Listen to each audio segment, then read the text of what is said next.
Kala ko magtapang. Tala mo pala. Ay mga kamati, good morning. Ngayong araw, mayroon naman akong ipakita sa inyo na isa sa aking mga napundar. Mayroon akong bahay na ipakita sa inyo. Halika kayo, samahan niyo ako.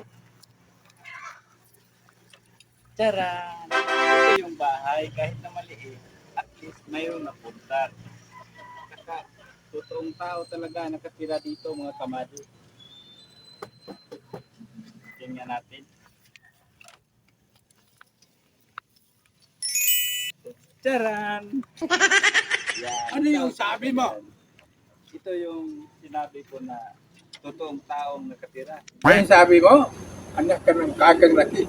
Itong si Arko na to, kinin mo naman.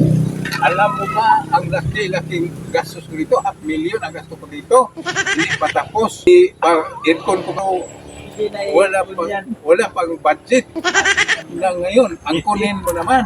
Pag lupa ko noon, kinuha mo ngayon.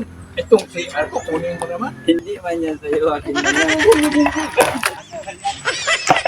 Akin na yung bahay na yan.